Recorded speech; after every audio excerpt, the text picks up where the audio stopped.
Bonjour à toutes, bienvenue. On va prendre quelques instants pour permettre à tout le monde de s'inscrire. J'ai une cinquantaine d'inscrits pour ce soir, donc j'imagine qu'il y a un petit temps pour que tout le monde arrive, nous rejoigne.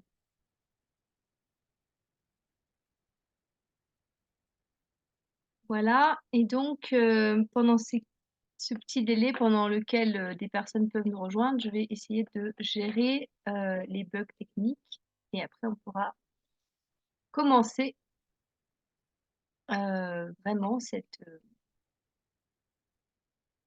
visioconférence.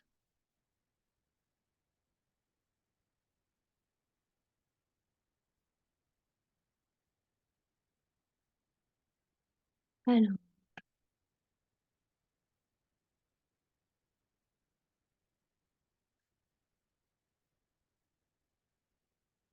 bienvenue aux nouvelles qui viennent de nous rejoindre de s'ajouter. On va commencer dans quelques instants. Donc, première étape, la connexion de chacun, chacune. Donc, le temps, voilà, que les micros s'activent ou se désactivent, c'est selon, et que tout le monde vienne nous rejoindre parce que j'ai effectivement des personnes qui ont des soucis pour se connecter. Donc, je gère ça dans les minutes qui viennent et après, on pourra commencer la présentation de ce petit webinaire de cette soirée.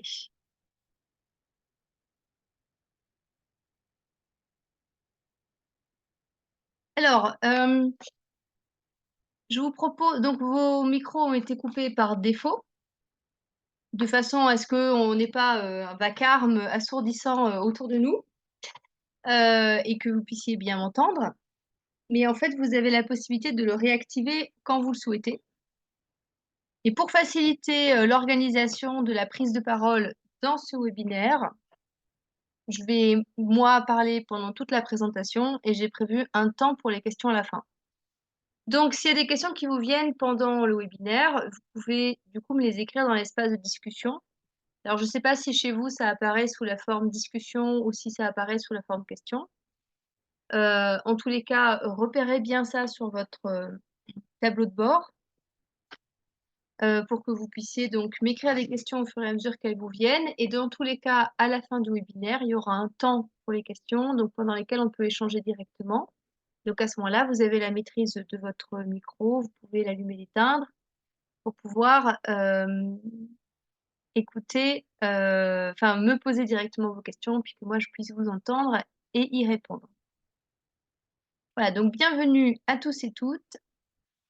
On va du coup démarrer. Les retardataires nous rejoindront en cours de route. Et donc, on va démarrer ce petit webinaire donc, qui s'intitule « Je veux devenir communicant animalier professionnel » ou « Comment devenir un communicant animalier professionnel fiable ». Donc, on va parler de ce métier et voilà, de ce qui vous attend sur le parcours de la professionnalisation en termes donc déjà de formation et puis aussi de rencontre avec ce métier, de s'installer dans ce métier parce qu'effectivement, pour la plupart d'entre vous, envisager de devenir communicant animalier professionnel, bah, c'est une reconversion.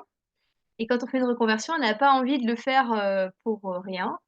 On aimerait bien quand même que ça nous amène à un moment donné à rencontrer nos objectifs et à rencontrer aussi un épanouissement professionnel, puisque ben, en fait, se tourner vers la communication animale, c'est pas un métier alimentaire et c'est pas un métier qu'on fait par défaut, c'est un métier patient qu'on fait parce qu'on se sent appelé, parce qu'on se sent touché par l'animal et parce qu'on a envie aussi de s'engager plus largement vis-à-vis de l'animal.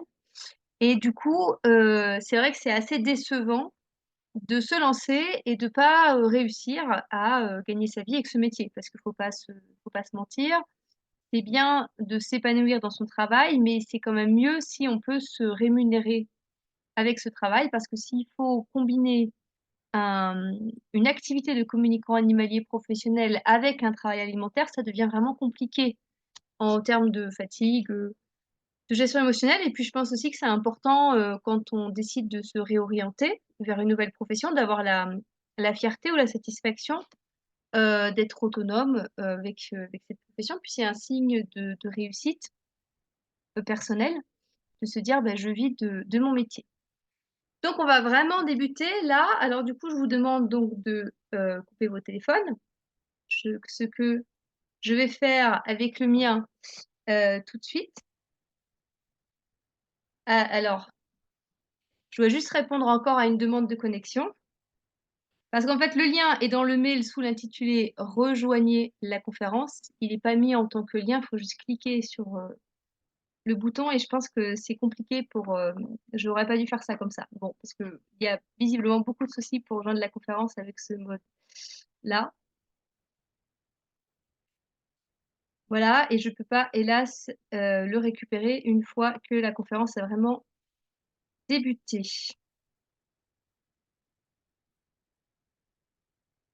Donc je termine ça et puis je suis à vous.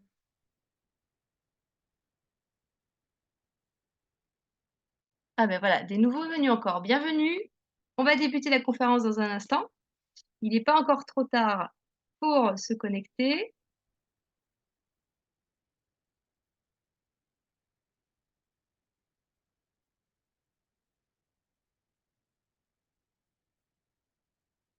Voilà.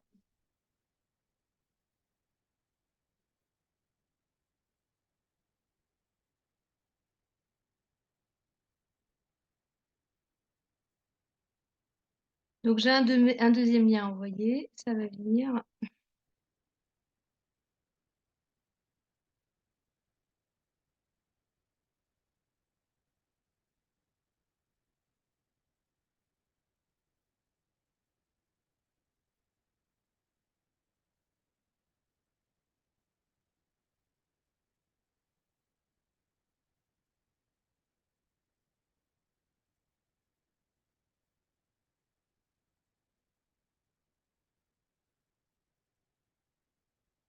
Alors, un dernier lien envoyé et puis je coupe mon téléphone et tant pis pour les retardataires. En attendant, bienvenue pour les nouveaux. On va débuter dans un instant.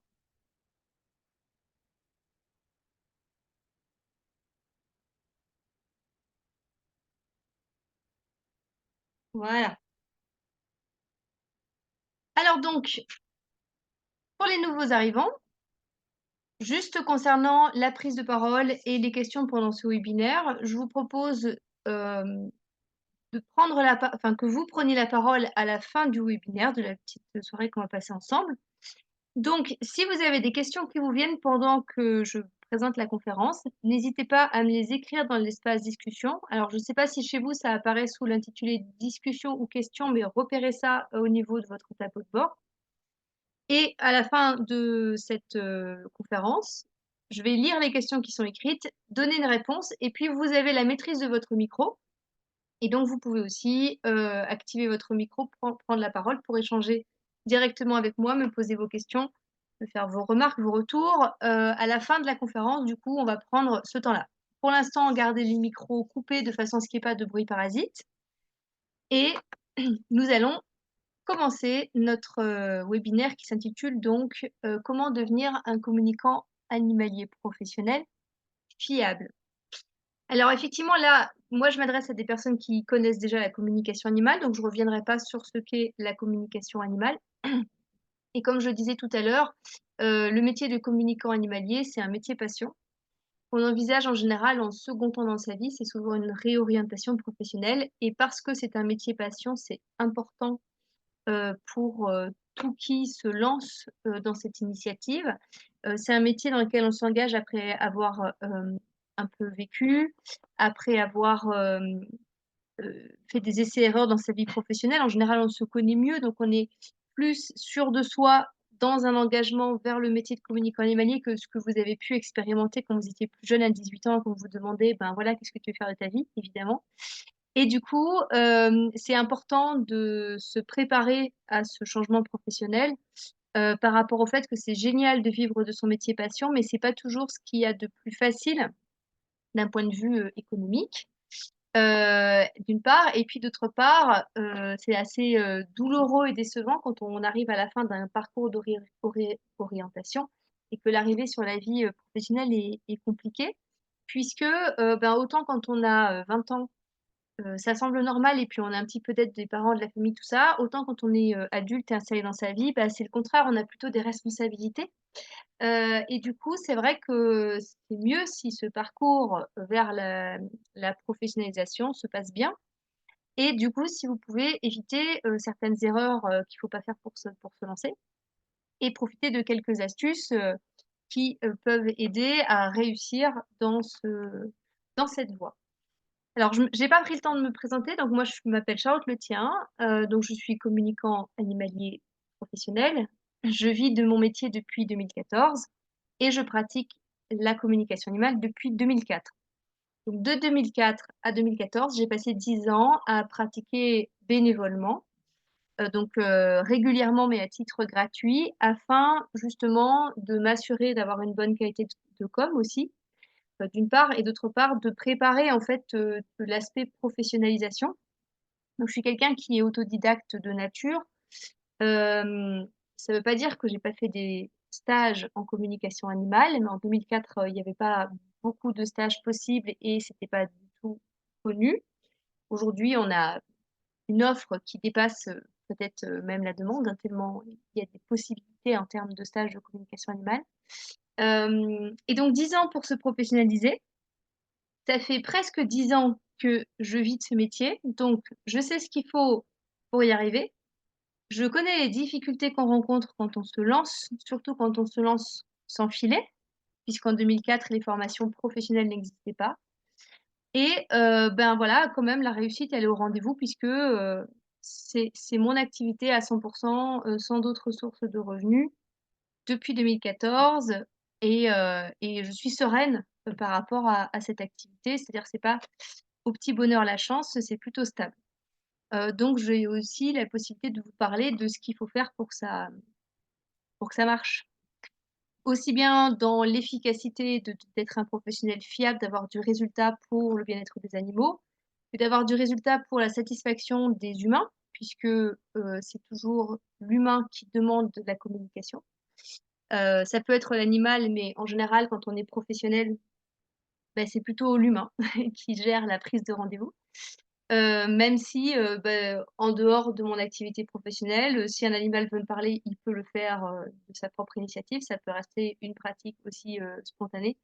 Voilà et aussi c'est important de pouvoir, avoir un retour sur son propre travail et de s'auto-superviser, se remettre en question pour pouvoir continuer de progresser, continuer de proposer un service qui est fiable et éthique. Ça me semble, important.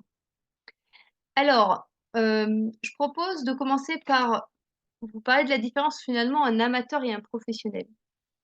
Un amateur, donc quelqu'un qui pratique la communication animale pour son loisir, n'est pas forcément quelqu'un qui a de mauvais résultats, qui a de faibles résultats ou qui n'est pas fiable en communication animale. Moi, je connais des personnes que je côtoie à travers les années, qui font leur communication animale pour leur loisir. Elles en font, entre 2 et 4 par semaine le soir, pour leur plaisir, mais aussi pour rendre service aux animaux et rendre service, à leurs amis et aux amis de leurs amis et qui ont des résultats aussi bons que les miens. Alors pourquoi ces personnes, restent dans une pratique de loisir? Bah, parce qu'en fait, elles sont épanouies dans leur métier par ailleurs. Elles ont envie que la communication animale reste un petit plus dans leur vie.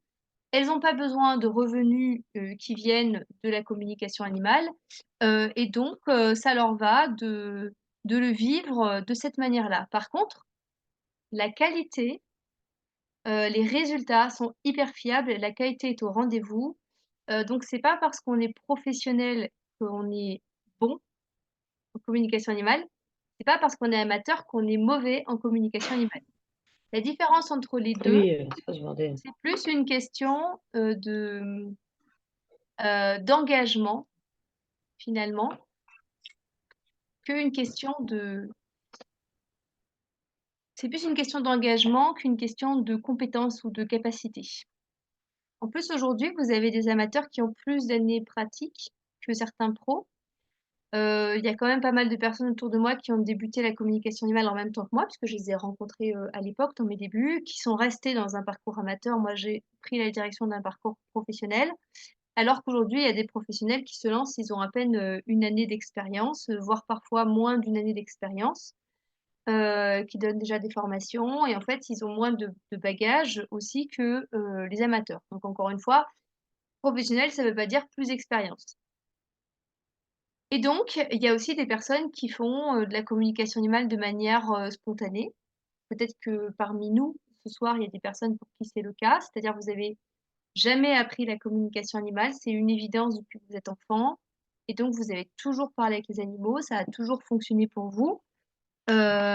C'est possible aussi, bien sûr, c'est quelque chose qui peut être inné, en tout cas qu'on a gardé, à travers les années. Hem Et donc, ça veut pas dire qu'on est professionnel pour autant. Donc le communicant professionnel, il fait pas seulement des bonnes communications animales. C'est pas forcément utile, au final, pour le couple homme-animal, humain-animal, de faire une com. Alors pourquoi? Pourquoi c'est pas utile de faire une com? Eh bien parce que, lorsque la personne fait appel à un communicant animalier, elle n'est pas dans un état émotionnel qui lui permet de gérer elle-même la situation. Elle ne comprend pas ce qui se passe, elle n'a pas d'idée de ce qu'il faudrait faire. Donc en fait, ce qu'elle recherche, c'est une solution. Quand le communicant traduit à l'humain ce que son animal lui dit, c'est bien pour l'animal parce que l'animal s'est exprimé, c'est pas pour autant que l'humain a sa solution. Il sait ce que son animal pense de la situation, mais il sait toujours pas plus ce qu'il doit faire. Donc, ce qui est important dans l'accompagnement professionnel avec la communication animale d'un duo humain-animal, c'est d'être en mesure d'apporter à l'humain des solutions qui vont être en cohérence avec les attentes, les besoins et les demandes de son animal et qu'il va pouvoir comprendre et mettre en place. C'est toujours super quand on reçoit un retour de communication animale, que le communicant nous parle de notre animal et qu'on le reconnaisse dans ce que le communicant nous raconte, qu'il y ait des détails, qu'on soit un peu bluffé, par les résultats du communicant, mais en vrai, c'est pas ça qui est utile. Ce qui est utile, c'est de changer son comportement ou de changer des habitudes ou faire des changements dans l'environnement pour que l'animal se sente mieux et que donc, bah, l'humain aussi se sente mieux au final. Donc ça veut dire qu'il faut avoir des connaissances, des compétences qui dépassent le fait de communiquer avec des animaux. Donc parmi ces savoir-faire, qui voilà, il faut avoir des notions, de comportement, pas pour faire un conseil en comportement, pas pour remplacer un éducateur, mais au moins pour avoir des éléments de compréhension pour soi en tant que communicant, mais il faut aussi pouvoir partager ces éléments de compréhension pour que le propriétaire de l'animal, ben, ça le resitue par rapport à son animal, au fait qu'un chien est un chien, qu'un chat est un chat et qu'un cheval est un cheval, hein. C'est bien aussi de savoir vers quel professionnel réorienter. Est-ce que c'est un dentiste? Est-ce que c'est un ostéopathe? Est-ce que c'est un masseur? Est-ce que c'est un vétérinaire? Est-ce qu'il faut, réorienter vers un comportementaliste, un vétérinaire comportementaliste, un éducateur comportementaliste? Ce sont 3 métiers différents qui nécessitent un parcours, d'études, différent et pour pouvoir faire ce choix-là, eh bien, il faut en tant que communicant avoir des connaissances qui permettent, de d'ajouter à ce qu'on reçoit comme message de l'animal, nos connaissances, pour avoir une vision éclairée sur la situation. Alors, il y a un autre aspect, de la relation professionnelle quand on est communicant animalier, ça va être le rapport que l'on a évidemment avec l'humain. Parce qu'on n'est pas occupé de rendre service, on est occupé, de faire un travail pour lequel on a été payé par le client. Donc ça, c'est un rapport entre humains, bon, beh, voilà, qui est pas propre à la communication animale, hein, qui est propre à tous les métiers dans lesquels on s'installe en tant que, qu'indépendant. ou en libéral. Et donc, c'est important aussi d'avoir des compétences pour gérer ce genre de relations et on va aussi avoir un volet finalement, accompagnement de l'humain relationnel, mais qui n'est pas thérapeutique. C'est une relation particulière, la relation d'aide, d'accompagnement non thérapeutique qui répond à mais qui est pas naturelle, hein. Donc clairement, vous faites pas ça avec vos amis, ni avec, vos compagnons, compagnes et si vous abordez cette relation d'aide et d'accompagnement comme vous feriez avec, vos amis, vous n'allez pas être dans une posture juste par rapport à la personne et donc ça va se retourner soit contre vous, soit ça va pas rendre service à la personne, soit c'est l'animal qui va, en faire les frais. Donc on a aussi, besoin au niveau de savoir-être, savoir-faire, de développer des compétences, spécifiques à la relation d'aide et d'accompagnement. Alors, il y a des personnes, qui l'apprennent dans leur métier. Si vous êtes assistant social, si vous êtes infirmière par exemple, vous allez, développer ces compétences-là, mais c'est pas dans tous les métiers qu'on les développe. Donc quand on aborde la possibilité de communicant animalier, il faut aussi évaluer que c'est une transition d'un métier, bon peut-être un métier créatif ou peut-être un métier de, de chiffres ou d'administration, vers un métier d'accompagnement, de relations d'aide. Donc on a un changement, très important à ce niveau-là, qu'il ne faut pas, minimiser.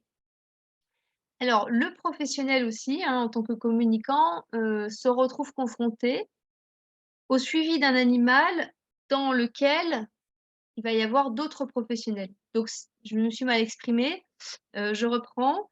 Quand on accompagne un animal, en communication animale, ben, il y a des grandes chances que cet animal soit suivi par un vétérinaire, par un ostéopathe, par un éducateur, par un coach sportif et donc il va y avoir, la plupart du temps, un intérêt à pouvoir collaborer entre différents professionnels, de l'animal et là parce qu'en fait, l'humain qui vous appelle en tant que communicant n'est pas forcément, le plus à même de faire un compte rendu de ce que vous avez dit à un vétérinaire ou, à un éducateur comportementaliste. D'abord parce qu'il n'a pas forcément les connaissances en anatomie pour comprendre de quoi vous parlez et ensuite, parce qu'il a pas forcément le vocabulaire adéquat et du coup, ça veut dire que le communicant animalier, il doit avoir les connaissances en anatomie qui permettent, lorsqu'il reçoit une information qui touche à la santé de l'animal et bien, de la retranscrire d'une façon qui est cohérente pour le vétérinaire, d'une part et d'autre part, il doit pouvoir l'expliquer avec pédagogie pour que ce soit compris par le gardien d'animal et avec les termes adéquats, le bon jargon pour que ce soit compris par le vétérinaire. Donc on a un rôle, de traduction et de l'animal vers l'humain et de l'humain, non initié, donc le gardien de l'animal qui n'est pas, dans un des métiers, de la santé animale par exemple ou de l'éducation animale, vers un professionnel qui lui est, on peut dire, initié à sa propre discipline. Il faut pouvoir comprendre aussi, ce que dit ce professionnel au sujet de cet animal, puisque parfois, c'est pas le gardien de l'animal qui nous donne les retours sur notre communication, mais plutôt le professionnel qui suit cet animal. Alors, je dois m'absenter 2 secondes pour brancher mon ordi, j'arrive tout de suite.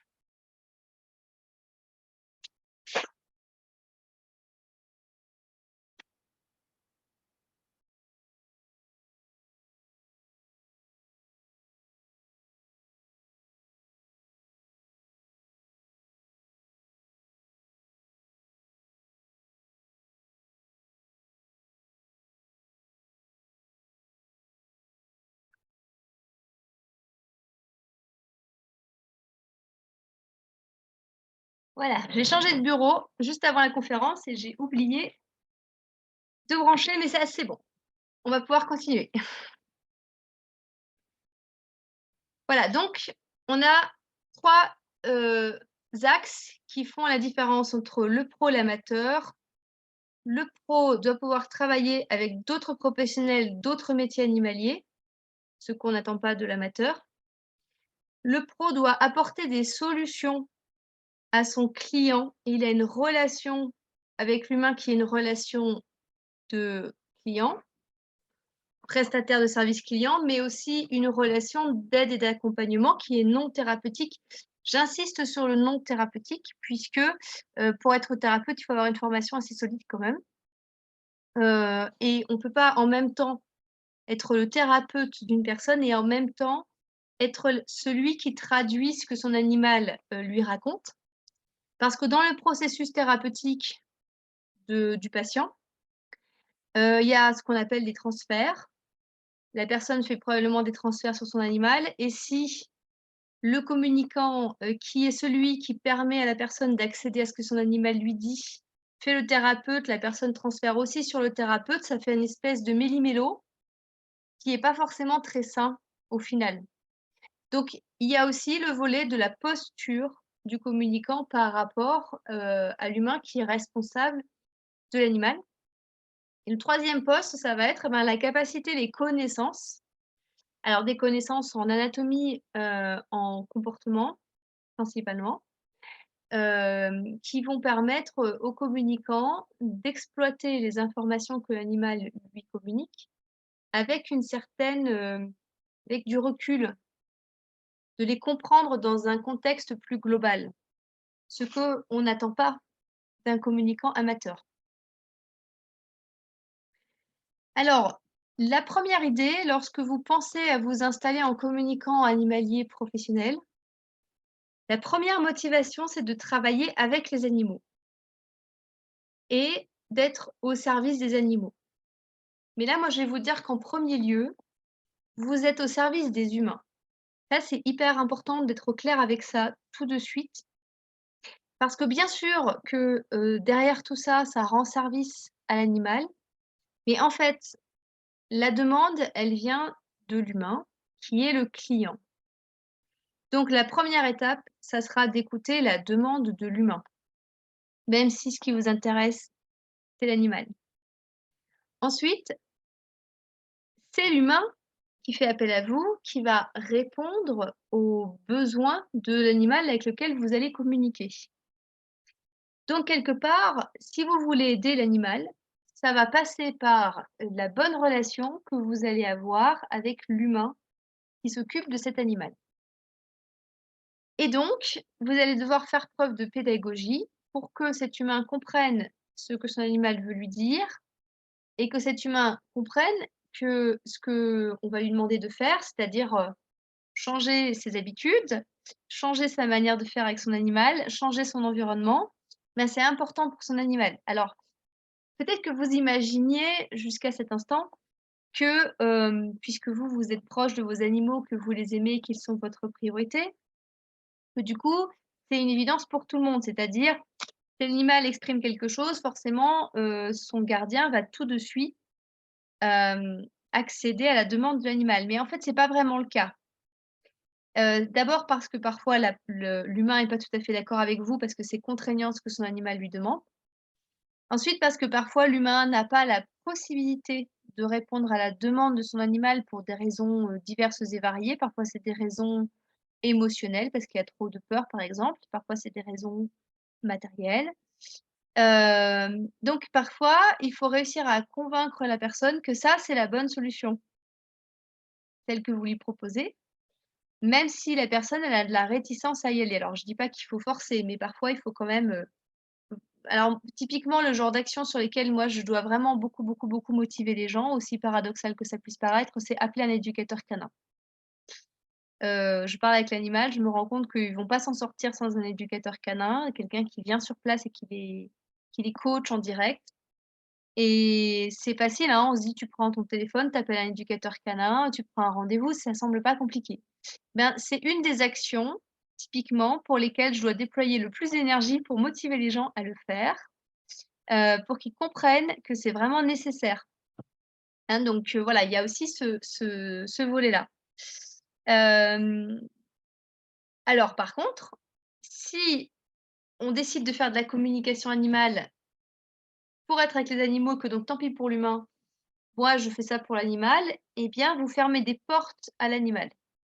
En fait, quand on est communicant animalier, on s'occupe pas juste d'un animal, on s'occupe d'un duo humain-animal, d'un binôme en fait, d'une relation et c'est quelque chose de très précieux. Les gens qui me disent: «Moi j'en ai marre des gens, je veux un métier où j'ai affaire que aux animaux, parce que les gens ça me saoule, je veux passer mes journées avec les animaux», il faut pas qu'ils soient communicants animaliers.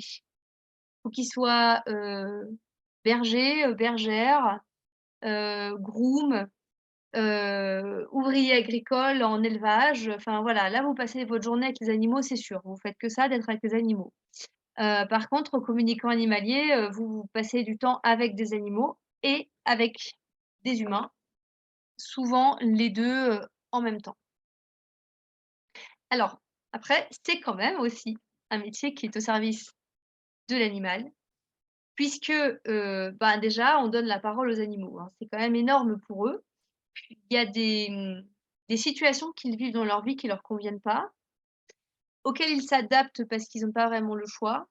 Mais alors quand ils ont la possibilité de dire que ça leur convient pas et d'être entendus, ben, c'est quand même, un soulagement et une libération pour les animaux. Vous avez ensuite, des situations dans lesquelles, l'animal peut être, maltraité. Alors pas, alors oui, bon, j'ai déjà eu des cas de maltraitance, violente, hein, mais souvent c'est plutôt une maltraitance, par ignorance. C'est une forme de maltraitance qui est, déguisée, où la personne ne se rend même pas compte qu'elle est maltraitante avec son animal, sauf que l'animal lui, il fait l'expérience, d'être maltraité quand même ou pas suffisamment soigné. Donc quand même, la communication animale ça permet de sortir un peu de ces situations de maltraitance. Ça permet à la personne, déjà d'en prendre conscience et à l'animal d'être aussi, soulagé, par rapport à ça. On a la possibilité parce que, si on entend l'animal dans ce qu'il vit, d'identifier des soucis de santé avant que ça devienne grave. Puisqu'en fait, bon, quand on leur dit: «Ne leur manque plus la parole», ben, effectivement, vous allez chez le médecin quand vous vous sentez pas bien dans votre corps, même, s'il y a pas de symptômes visibles de l'extérieur. L'animal, il reste avec son inconfort jusqu'à ce qu'il y ait des symptômes visibles de l'extérieur et à ce moment-là, quand on va chez le vétérinaire, c'est trop tard. Donc c'est vrai que, à une alors c'est des mauvaises nouvelles qu'il faut annoncer parfois en communication animale, mais voilà, ça m'arrive que des gens m'appellent parce qu'ils pensent que leur animal va très bien. En fait, ça va pas très bien du tout. Il y a un souci de santé et en fait, le fait de prendre en charge avant que le symptôme soit visible de l'extérieur, ça permet juste que la pathologie, soit traitée avant un stade, qui parfois est certainement plus invalidant, mais parfois est irrécupérable donc c'est une très bonne nouvelle pour l'animal. Hem et enfin, on est quand même nombreux à avoir, des animaux de compagnie. On n'est pas nombreux à connaître vraiment les besoins de l'espèce dont on s'occupe. C'est pour ça que, à mon sens, un communicant animalier, il doit pas seulement pouvoir entendre l'animal en communication animale, il doit aussi avoir des bonnes connaissances générales sur les différentes espèces avec lesquelles il communique. Parce que si vous vous retrouvez en face d'une personne qui propose à son ani admettons un mauvais régime alimentaire. Moi je l'ai eu, hein. J'ai une personne qui m'a appelée pour des chèvres, elle a ses chèvres depuis quelques années et puis là, ses chèvres, elles meurent les unes après les autres, elle comprend pas et en fait, les chèvres mangent du pain frais et même de la brioche et des pains au chocolat. Elles adorent ça. En fait, c'est ça qui les tue. Voilà. Donc si on écoute la chèvre en communication animale, elle est super contente d'avoir son pain au chocolat et sa brioche fraîche le matin. Quand on connaît un peu les chèvres, ce qui est mon cas, on sait que ça les tue. Et donc, en comme animal, les chèvres ne me disent pas que les autres chèvres du troupeau sont mortes à cause des pains au chocolat, puisqu'elles-mêmes, elles le savent pas. La seule chose qu'elles savent, c'est que c'est très bon et très gourmand. Voilà. Donc là, c'est plutôt mes connaissances, générales qui ont permis à la personne d'arrêter de donner du pain à ses chèvres et donc qui lui ont permis de sauver le reste de son troupeau. Parce que sinon, ben, elle serait toute finie par y passer et la personne était persuadée que c'était son voisin qui empoisonnait ses animaux, parce qu'elle avait un contentieux avec le voisin. Du coup, elle aurait pas du tout une seconde imaginé que c'est parce qu'elle donnait, un aliment qui était pas adapté à ses animaux, quoi, hein. Voilà et je pense qu'il y a pas mal de communicants animaliers pros qui savent pas que les chèvres, elles ont pas le droit de manger du pain parce qu'en plus, quand on va dans les fermes pédagogiques et les trucs comme ça, on leur donne des quignons de pain sec. C'est pas terrible, mais le pain quand il est très sec, ça passe, ça passe. Ça dépend ce qu'elles mangent en à côté, mais par contre, quand il est frais, ça peut pas passer. Voilà, c'est des détails, hein, mais c'est des choses qu'il est important de connaître, sur l'animal pour, pas faire de bêtises. J'ai aussi eu des retours de communication animale où, un chiot qui a, par exemple, un syndrome de privation. Donc le syndrome de privation, c'est le fait que le chiot n'est pas sociabilisé, avant ses 3 mois et puis quand il se retrouve, adopté dans une famille où il y a plein de gens, plein d'enfants, d'autres animaux, tout ça, il gère pas bien la situation. Eh bien, voilà, les personnes qui connaissent pas ce syndrome voient le comportement de l'animal et se disent: «Ah beh, c'est sûr, il a été maltraité parce qu'il a peur des humains, il a peur de tout». Et certains communicants valident la maltraitance, accusent, l'éleveur alors qu'en fait, il y a pas eu de maltraitance. C'est juste un chiot qui est resté trop longtemps, dans son élevage où il était bien, sans être, sociabilisé, sorti, éduqué. Du coup, le moment où il sort de là, ben, en fait, s'il est un petit peu sensible, c'est trop violent pour lui.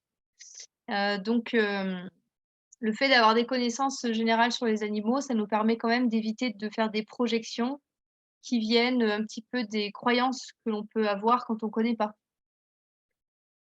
Alors, comment on se professionnalise? Ça, c'est une vraie question, puisque là, je vous ai fait la différence entre le professionnel, l'amateur. J'ai remis en place le fait que oui, c'est un métier qui rend service aux animaux, mais avant l'animal, on est en contact avec l'humain, donc c'est pas une solution si vous voulez plus voir d'humain. Voilà, ça c'est vraiment, vraiment important parce que sinon vous allez faire tout votre parcours, ça va être génial. Pendant que vous êtes dans l'apprentissage, vous allez rencontrer des personnes qui font aussi de la communication animale, vous allez être porté. Et puis le moment où vous vous trouvez en pro et que vous passez votre journée à discuter avec des personnes, parce que vous parlez avec l'animal, mais après vous passez plus de temps à expliquer à la personne ce que l'animal vous a dit, que le temps que vous passez en fait avec l'animal. Et là, vous pétez un plomb et vous en avez marre des gens, hein, donc c'est pas souhaitable. Donc vous faites pas ce métier pour vous retrouver à péter un plomb et en avoir marre des gens. Surtout si au départ vous avez changé de voie pour être plus avec les animaux qu'avec les gens. Donc je redis pour ceux qui nous rejoignent un peu en retard, si vous voulez être plus avec les animaux qu'avec les gens, soyez berger, bergère, éleveur, heu, groom, soigneur, tout ce que vous voulez, mais pas communicant, animalier parce que communicant animalier, c'est je suis le traducteur de l'animal vers l'humain et donc de toute façon et de l'humain vers l'animal et donc de toute façon, je suis à l'écoute de l'humain et mon client, c'est l'humain. Voilà. Alors, on a donc 2 possibilités pour développer cette activité. Il y a la voie autodidacte et la voie de la formation. Alors, il faut savoir qu'aujourd'hui, il n'y a aucun cadre au métier de communicant animalier professionnel. Donc ça n'est pas un métier reconnu. Il n'y a pas de législation qui encadre ce métier. Il n'y a donc pas de formation, certifiante, ni diplômante, ni reconnue.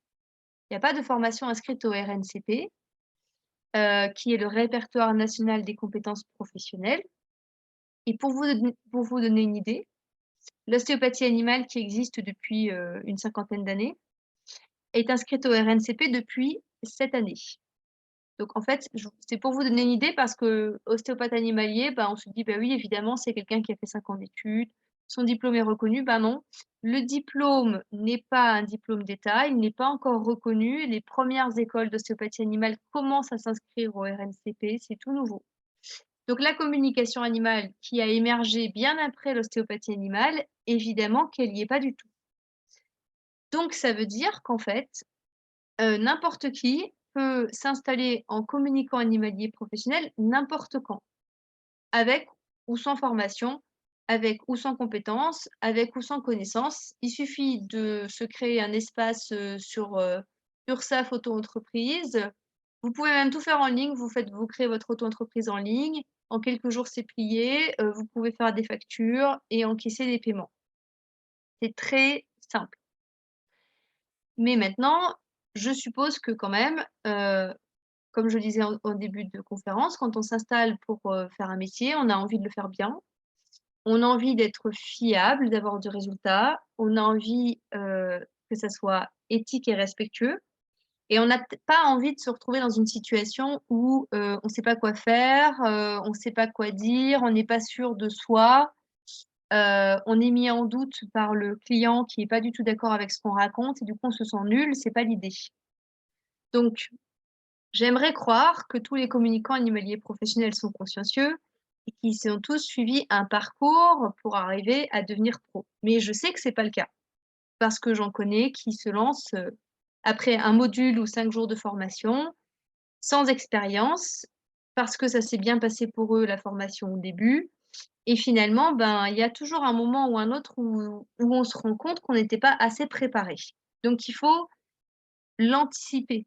En fait, il y a une différence entre pratiquer pour soi et se projeter dans le métier pour ensuite pratiquer et en faire son métier. Parce que si c'est votre métier, c'est parce que ça vous tient à cœur, c'est parce que vous avez envie, de consacrer votre vie professionnelle à ça et du coup, vous avez aussi envie d'y passer beaucoup de temps et ben, de gagner les revenus dont vous avez besoin de cette manière-là. Ce qui est légitime, mais du coup, il faut se préparer. Donc la voie autodidacte, c'est la voie que j'ai suivie. Alors j'ai suivi cette voie parce qu'il n'existait pas de formation professionnalisante à l'époque, il en existe depuis pas longtemps maintenant. Mais pour faire ça, il faut beaucoup de temps. Donc moi, ça m'a pris 10 ans. Alors il faut aussi avoir un tempérament autodidacte, c'est-à-dire que je suis autodidacte dans toutes mes pratiques. Donc j'ai été costumière professionnelle autodidacte, j'étais chef costumière sur un opéra à 21 ans, ce qui est quand même pas mal, à cet âge-là. Heu Je suis communicant animalier professionnel autodidacte, donc j'ai fait des stages avec des personnes, des petits stages de courte durée, mais quand même, tout le côté professionnalisation, il s'est fait en autodidacte, donc ça m'a pris 10 ans. Donc ça prend du temps. Pour progresser, il faut vraiment pourquoi ça prend du temps? Mais parce qu'il faut prendre la peine de faire énormément de cas pratiques. Parce qu'en fait, quand on est autodidacte, on apprend sur le tas, en agissant et en s'autocritiquant sur ce que l'on fait.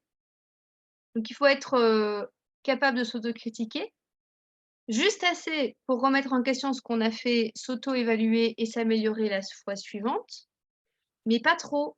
Parce que quand on s'autocritique trop, ce qui se passe, c'est qu'on fait plus rien, parce qu'on se trouve nul, on se dévalorise, on n'a pas confiance en soi et du coup, on s'arrête à un moment donné de pratiquer et ça, c'est important en communication animale, cette notion de critique. Si vous avez déjà fait des formations, vous vous en êtes rendu compte? Des formations, plus ou moins longues, hein, même des stages de 2 jours. En fait, on a toujours ce mental qui commente ce que l'on fait et qui nous critique sur ce qu'on fait. Alors ce mental, c'est une partie de soi, c'est pas une entité séparée. Il y a des personnes qui sont très à l'aise avec leur critique intérieure et qui l'utilisent de façon productive. Il y a des personnes, elles se sabotent à cause de ce critique intérieur et donc en fait, elles peuvent pas s'auto-évaluer, elles se trouvent toujours nulles. Donc elles ont besoin de l'évaluation vienne de quelqu'un d'autre et pour ça, ben, quand on est autodidacte, l'évaluation, elle vient pas de quelqu'un d'autre. Alors il faut des opportunités de pratique aussi dans des situations, très variées quand même. Moi, j'ai eu beaucoup de chance, hein, dans mon parcours, autodidacte, mais bon, qui a duré quand même 10 ans. J'ai fait donc tout ce qui est animaux de compagnie, chien, chat, cheval, cochon d'Inde, lapin, tout ça, donc NAC et compagnie. J'ai parlé beaucoup avec des animaux sauvages, j'ai même eu accès à des animaux, d'un zoo, mais qui n'étaient pas exposés au public, donc les animaux qui sortent du zoo parce qu'ils ont des soucis de santé ou de comportement et qui sont dans une période de repos ou de revalidation. Donc, capybara, kangourou, émeu, puma, voilà tout ce que vous pouvez avoir d'animaux, comme ça. J'en ai rencontré dans leur environnement naturel aussi. tout ce qui est cétacés, tortues marines, pumas dans leur environnement naturel aussi, les loups dans leur environnement naturel, donc je suis allée au bout du monde, les rencontrer. J'ai pu aussi communiquer avec des bébés humains avant la naissance, in utero, après la naissance avec des personnes dans le coma, différents types de coma, des personnes humaines. Donc en fait tout ça, toutes ces situations très variées, qui sont pas que dans le cadre, le chat de compagnie, le chien de compagnie, le cheval de compagnie, m'ont permis évidemment de mesurer, certaines limites de cet outil, de me confronter à des difficultés. En fait, si vous voulez réussir à faire, quelque chose qui est petit comme ça, il faut avoir testé quelque chose de grand comme ça. C'est un peu ça l'idée. Donc le parcours autodidacte, c'est je prends plus de risques tant que je suis occupée d'apprendre que les risques que je prendrai quand je serai installée en pro. Pourquoi? Parce que comme ça, vous vous connaissez mieux. Donc ça, c'est un conseil, hein. Donc si vous voulez faire le parcours autodidacte, vous prenez du temps. Vous trouvez des cas qui sortent de votre zone de confort et de vos habitudes et vous prenez plus de risques que ce que vous ferez quand vous vous ferez payer. Parce qu'en fait, le truc, c'est qu'une fois qu'on est professionnel, comme on se fait payer pour, ce service, eh bien, il faut qu'on ait la maîtrise de ce qu'on fait. Et quand vous sortez de votre zone de confort et que vous prenez beaucoup de risques, vous maîtrisez rien. Mais si, le service que vous proposez, il est tout petit rikiki, il y a pas de service. Donc il faut trouver l'équilibre entre les 2. Et pour ça, faut profiter de la période où on se dit: «OK, là, je me donne du temps pour apprendre et je me débrouille tout seul parce que je sais que je peux y arriver seul». Mais du coup, il faut prévoir de faire des tests et des expériences et de prendre des risques. Alors ensuite, c'est quand même bien de faire des petites formations pour rencontrer, la manière, qu'ont les autres de l'enseigner, de la pratiquer, de la comprendre. Faut réfléchir au choix de ces stages et formations de courte durée pour que ce soit complémentaire. C'est quand même intéressant de développer des connaissances sur tous les sujets qui touchent aux animaux, donc pourquoi pas se dire: «Bah tiens, je vais aller faire un petit stage, sur l'éducation du chien», par exemple, sur l'équestre, voilà. Et puis, il faut avoir une expérience en lien avec des professionnels de santé. Moi, ma chance, hein, dans mon parcours, autodidacte, c'est que je suis née dans un endroit où il y avait plein d'animaux. Mes parents ont élevé des chiens, des chevaux, j'ai eu des chèvres, élevage de lapins, élevage de poules, et donc en fait, j'étais tout le temps avec des vétérinaires et j'aimais bien, faire les autopsies, un peu de chirurgie, tout ça. Et du coup, en fait, j'ai appris énormément sur, l'anatomie, la physiologie, les pathologies, les comportements. Donc effectivement, le côté connaissance, générale, je l'avais, avec mon parcours de vie, en fait. Donc ça m'est utile, au quotidien dans mon métier. J'ai pas dû me dire à un moment donné: «Bah, voilà, maintenant j'ai 30 ans, je veux changer de profession. J'ai toujours été employée dans les assurances et je viens de la ville. Comment faire pour mieux connaître l'animal?» En fait, voilà, je suis née dedans. Donc pas dans la com animale, mais dans la relation avec l'animal. Donc ça m'a aidée sur le parcours autodidacte.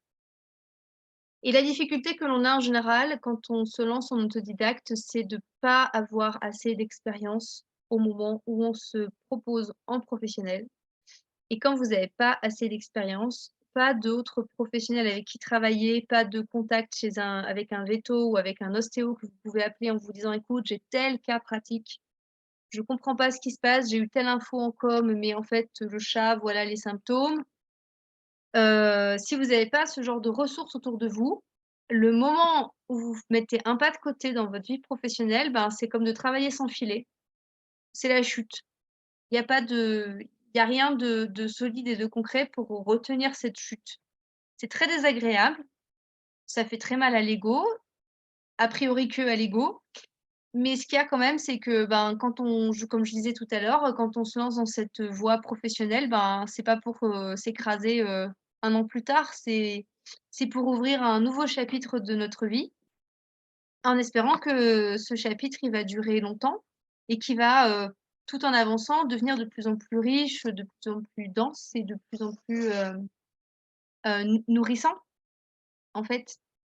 Alors moi, ce que j'ai quand même pas mal de pros qui m'appellent Oui, Charlotte, j'ai fait une formation il y a 6 mois, ça marchait super bien, je me suis lancée, je suis trop content, mais là, j'ai un problème parce que j'ai une situation où j'arrive pas à comprendre ce qui se passe avec l'animal. Est-ce que tu peux faire la com pour moi?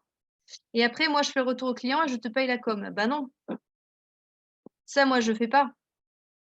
Parce qu'en fait, si je fais le travail à la place du professionnel et que le professionnel me paye pour faire son travail à sa place pour que lui garde sa relation à son client, eh bien, la personne, elle a pas appris à s'en sortir. Et quand on est autodidacte, bah, le principe, c'est, c'est parce que j'ai dû m'en sortir toute seule d'une situation où j'étais dans la mouise, qu'en fait, là, je vais progresser et que la fois suivante, ben, j'aurai appris. Donc voilà un peu l'idée de la voie autodidacte. Alors après, j'en ai pas encore parlé, mais c'est vrai que, la profession de communicant animalier, c'est pas une profession qui est bien vue. Alors, en 2004, jusqu'en 2013, c'était quand même, un peu magique, un peu, underground, on n'en parlait pas beaucoup et du coup, les gens avaient pas l'idée de se lancer à faire de la com animale à tout va. Donc c'était peut-être plus facile de se faire une clientèle déjà à l'époque, mais surtout, c'était tellement, quelque chose de pas répandu, de secondaire que ça inquiétait personne, ni les vétérinaires, ni les éducateurs, ni les comportementalistes. Quelque part, en tant que communicants, on avait la paix, on était des gens un peu fantasques, un peu fous, un peu mystiques, qui font leur truc dans leur coin. Mais on nous foutait la paix. Alors maintenant, c'est autre chose. Maintenant, c'est, les communicants animaliers, ils sont nocifs pour l'animal. Parce que, vous avez bien le vétérinaire qui a eu, quelqu'un qui arrive catastrophé dans son cabinet. «J'ai eu un problème, mon animal a tel problème» et en fait, il fait l'examen vétérinaire, l'animal n'a pas ce problème-là ou à l'inverse et ça, c'est malheureux pour l'animal. «Votre jument va bien, laissez-la tranquille, demain elle va ça sera passé» et en fait, la jument meurt dans la nuit d'une colique parce qu'en fait, elle avait besoin d'une intervention vétérinaire, elle l'a pas eu parce que le communicant a dit qu'elle avait pas besoin de le faire ou que la jument avait pas envie. Le chat qui a pas envie d'aller chez le vétérinaire et en fait, ben, le lendemain matin, il est mort. Voilà. C'est des choses qui arrivent et c'est des vétérinaires qui m'ont raconté ça. Donc eux, ils ont été directement témoins de situations comme celle-là et donc ils sont, heu, très réfractaires à la communication animale parce qu'ils ont l'impression que c'est pas fiable et que c'est pas utile pour l'animal et que même, ça crée du dommage. J'ai eu des retours comme ça de comportementalistes aussi. Donc effectivement, alors je suis plutôt bien entourée en termes de professionnels, dans différents milieux, animaliers, donc on peut en parler ouvertement. Mais en fait, ça pose, vraiment question. Et ce qui inquiète beaucoup ces autres professionnels et je les comprends, c'est le fait que justement, on s'installe sans formation. Et comme, si on s'installe sans formation, si on n'a pas vraiment, le profil d'être, un autodidacte, bah, on n'a pas forcément, les compétences et du coup, on fait pas forcément un travail qui est fiable. Alors, le véritable autodidacte, c'est quelqu'un qui a des défauts en priorité. Donc, le premier défaut que vous allez rencontrer chez un autodidacte, un vrai autodidacte, il est éternellement insatisfait. C'est jamais assez bien. Donc quand je vous parlais de ce critique intérieur, c'est jamais assez bien.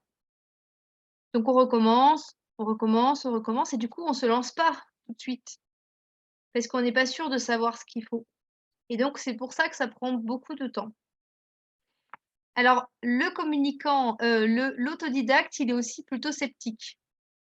Alors il est sceptique parce qu'il a besoin de comprendre par lui-même et de découvrir les choses par lui-même. Donc ce que les autres lui enseignent, a priori, il n'est pas d'accord.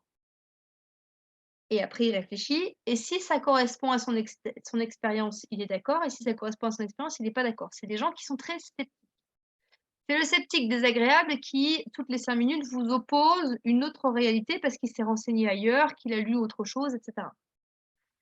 Mais comme c'est quelqu'un de têtu, qui s'obstine et qui va au bout, le critique intérieur ne l'empêche pas de continuer, donc le côté insatisfait n'empêche pas de continuer Et le scepticisme ne l'empêche pas de continuer non plus parce qu'effectivement en communication animale, il y a de quoi, être sceptique et parfois le fait d'être sceptique, ça nous fait, tout arrêter. Il y a des personnes qui, parce qu'elles sont sceptiques, ne se lancent même pas dans la communication animale. Et après, quand on fait de la communication animale, si on veut être autodidacte, c'est bien d'être hyper cartésien. Hem, En fait, j'entends souvent, «Oui, moi je peux pas faire de la communication animale parce que je suis trop cartésien ou trop cartésienne» et en fait, dans la communication animale, c'est une immense qualité. Pourquoi c'est une qualité? Parce qu'en fait, le risque, lorsque vous pratiquez la communication animale, c'est de vous envoler un peu trop loin de la réalité concrète dans laquelle l'animal se retrouve et c'est d'interpréter, avec peut-être un peu trop d'anthropomorphisme, ce que l'animal vous dit. Donc quand on est très cartésien, on a tendance à revenir à l'essentiel, mais aussi à des choses très, terre à terre justement. Donc typiquement, bah, quelles sont les informations que je peux vérifier dans ma communication? Comment je les vérifie? Et cetera. Donc il y a une forme de rigueur qui est liée au fait d'être cartésien, qui en fait est très utile. Donc si vous êtes, in éternel insatisfait, hyper sceptique, très têtu et hyper cartésien, ça va bien se passer, vous pouvez continuer sur la voie autodidacte.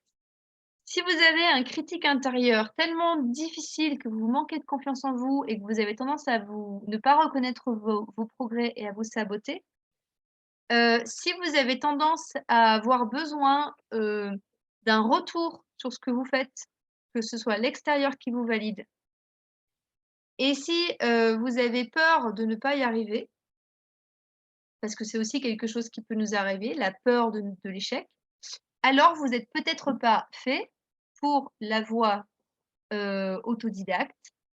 Hem, Puisque voilà, mais ça c'est dans tous les métiers, dans toutes les disciplines. Vous avez des tempéraments autodidactes et des tempéraments pas autodidactes. Et donc à ce moment-là, vous allez plutôt vous tourner vers une formation.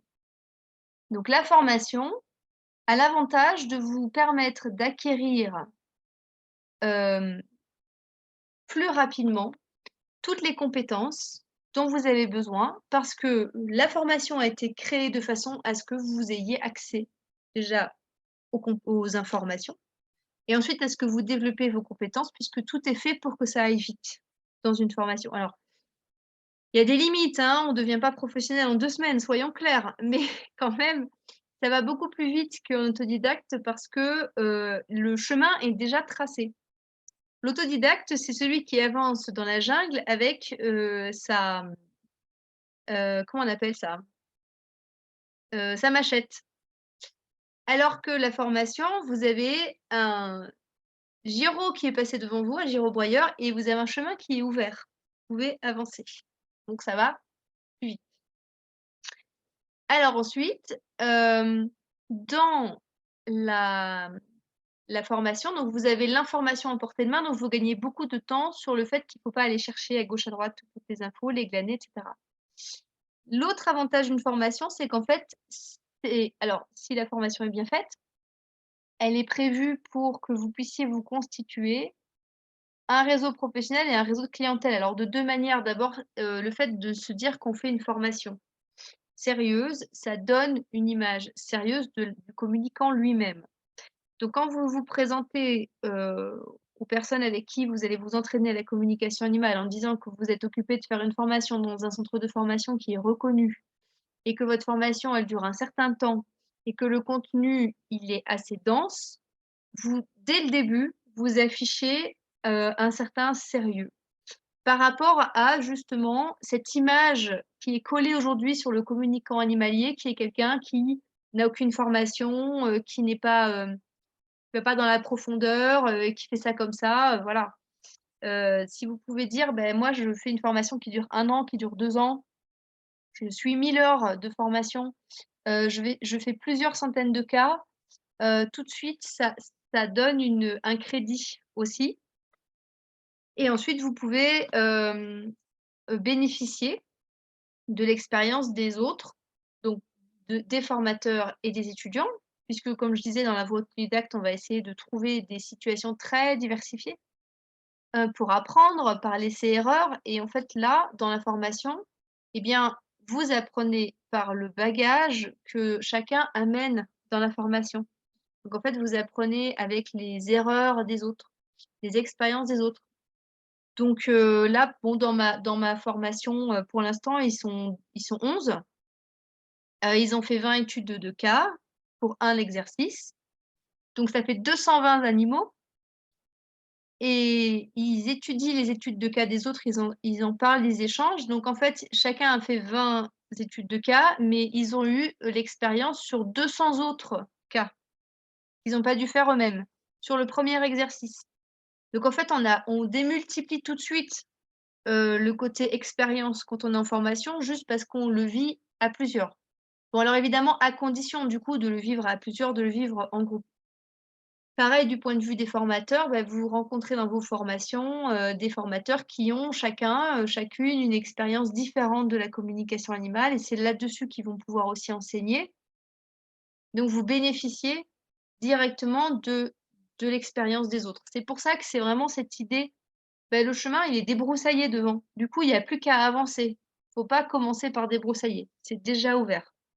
Donc ça va, beaucoup plus vite. Et du coup, ça occasionne moins de charge mentale. Donc j'ai fait une petite erreur de frappe là dans mon diapo.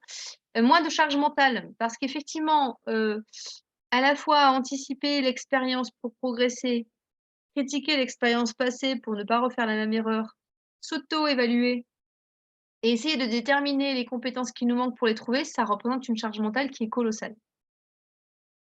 Ça veut dire qu'il faut avoir de la pédagogie avec soi-même. Pareil, tout le monde n'a pas de pédagogie. Alors que bon, là, vous avez un cadre qui est construit pour ne pas devoir, réfléchir, en fait. Et enfin, si le centre de formation est reconnu, certifié Qualiopi, vous pouvez en plus avoir un aménagement du temps de travail, faire des pauses carrières, avoir des financements, enfin tous les dispositifs qui existent en France pour, l'accès à la formation et à la réorientation professionnelle. Et ça, c'est quand même, cadeau parce que quand vous êtes en autodidacte, bah, certes, vous n'allez pas payer une formation, mais en fait, comment vous faites pour trouver le temps nécessaire en plus de votre boulot pour faire tout l'apprentissage, qu'il faut faire? Voilà, c'est pour ça, moi, ça m'a pris 10 ans, hein. Alors après, bon, de quoi parle-t-on quand on parle de formation? Ça, c'est quelque chose qui est important parce qu'effectivement, je vous dis, faites des formations, mais aujourd'hui, vous en trouvez plein des formations partout. Il y a des formations qui vous disent, ben, il y a 3 étapes, step 1, l'initiation, step 2, l'approfondissement, step 3, la certification, ça fait 3 fois 2 jours. En 6 semaines, 2 mois, vous êtes certifié. Alors attention, hein, la vraie formation certifiante n'existe pas en communication animale, j'insiste parce qu'on a quand même pas mal de centres de formation aujourd'hui qui sont peu scrupuleux, qui vous annoncent que la formation est certifiante. C'est pas légalement, exact. Voilà. Donc peut-être qu'il vous donne un papier sur lequel il est mis certifié par tel organisme, de naturopathe qui est en Floride, un truc comme ça. Mais en fait, ça n'a aucune valeur, en France et ça n'en aura jamais. Donc attention à ce genre d'annonces publicitaires. C'est juste pour, donner l'illusion, c'est un coup de marketing en fait. C'est pour donner l'illusion aux personnes que du coup ça va être, fiable. Sauf qu'en fait, si votre formation elle coûte 47 € et que c'est 10 vidéos sur YouTube, qu'en fait vous pourriez même trouver, gratuitement si vous cherchez un peu, de quelqu'un qui vous explique en e-learning comment on devient professionnel, évidemment c'est pas une formation fiable. Parce qu'on peut pas devenir professionnel dans un domaine en se contentant de regarder des vidéos. Il faut avoir des connaissances théoriques, il faut avoir des connaissances pratiques. Alors la pratique par définition, ça se fait pas en ligne. En fait, la pratique, ça se fait, en présentiel. La com animale, on peut la pratiquer à distance, mais en fait, l'apprentissage de la relation à l'animal, vous pouvez pas le faire s'il y a pas un animal qui est là pour être en relation, donc il faut du présentiel.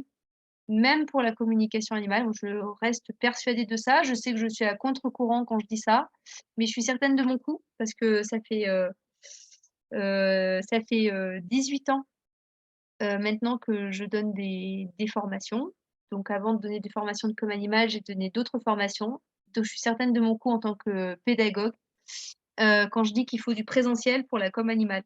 Enfin en tout cas pour devenir pro, parce qu'effectivement, si vous voulez, juste faire une formation de découverte ou d'initiation, bah oui, vous pouvez faire quelques petites expériences à distance, il y a pas de souci.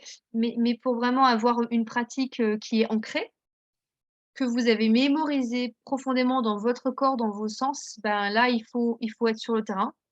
Et après, tout ce qui est savoir-être, ben, on travaille pas le savoir-être tout seul chez soi derrière son ordinateur. On travaille le savoir-être en étant en présence de l'humain, en présence de l'animal. Donc moi, je dirais qu'une bonne formation, elle propose déjà une équipe pédagogique, pas un formateur, mais des formateurs. Pourquoi c'est important? Quelle que soit la formation, quel que soit le domaine, communication animale, menuiserie, heu, vétérinaire, ostéo, toutes les formations que vous pouvez imaginer, il faut des formateurs si vous voulez être professionnel et pas un. Parce que le danger de un formateur, c'est qu'on va le prendre comme modèle et faire comme lui ou faire comme elle.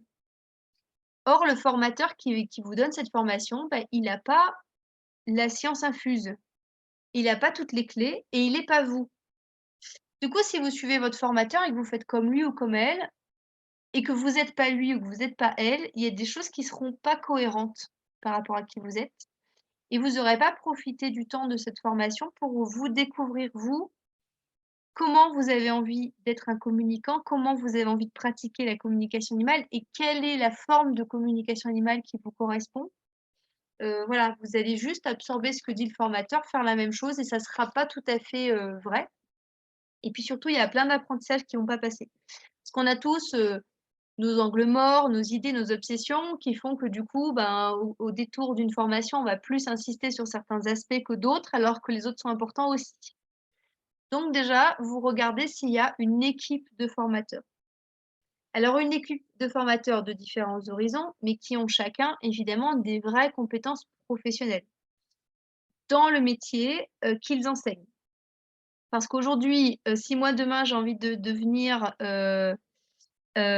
formatrice en sécurité, donc j'ai jamais dû faire, je suis pas agent de sécurité, mais demain, je peux, moi-même suivre une formation qui dure à peu près 5 jours pour devenir formateur d'agent de sécurité alors que je suis pas agent de sécurité, pour apprendre à des gens à être agent de sécurité. Bon, je pense sincèrement que si je fais ça, ma formation, elle sera, même si je suis confiante dans mes capacités pédagogiques, ma formation, elle sera quand même pas terrible.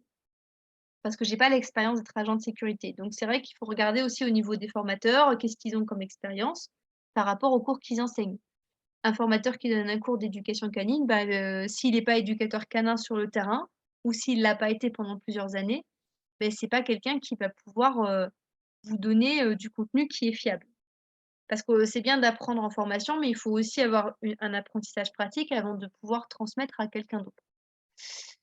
Alors, dans, un programme de formation qui, à mon sens, est intéressant pour devenir un professionnel, il faut qu'il y ait beaucoup de pratique, mais vraiment de la pratique.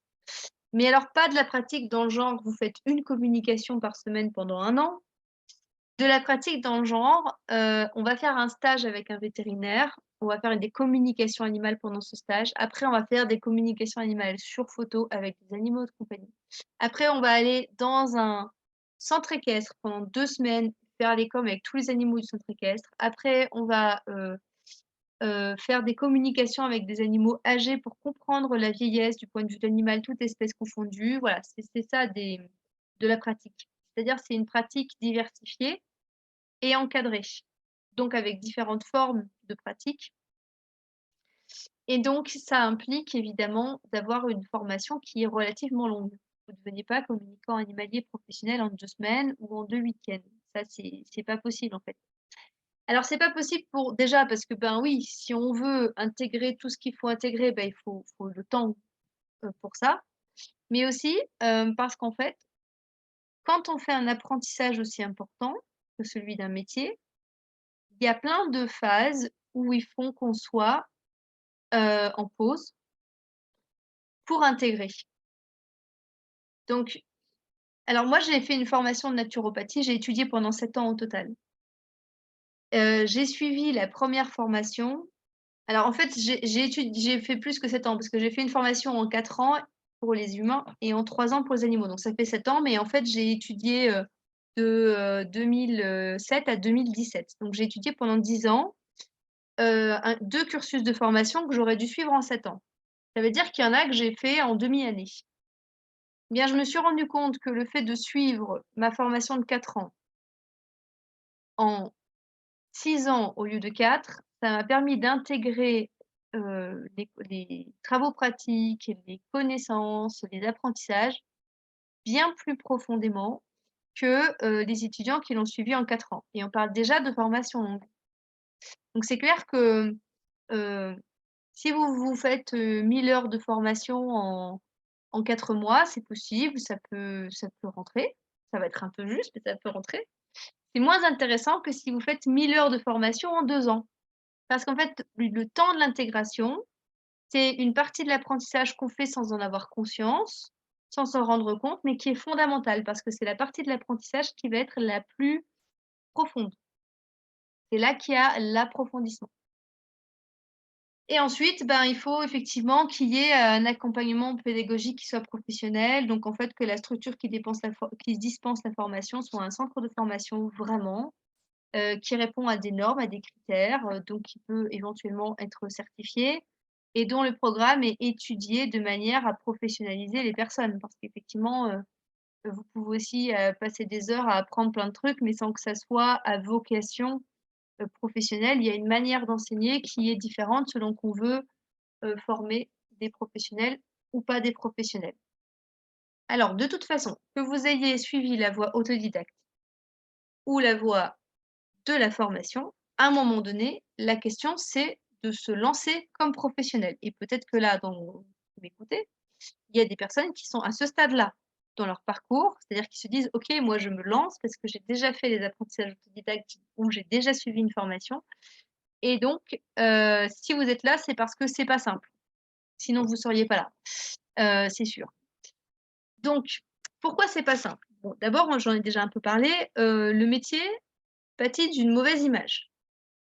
Cette mauvaise image vient du fait qu'il y a beaucoup de propositions en communication animale qui ne sont pas toutes fiables et donc on est taxé de charlatans.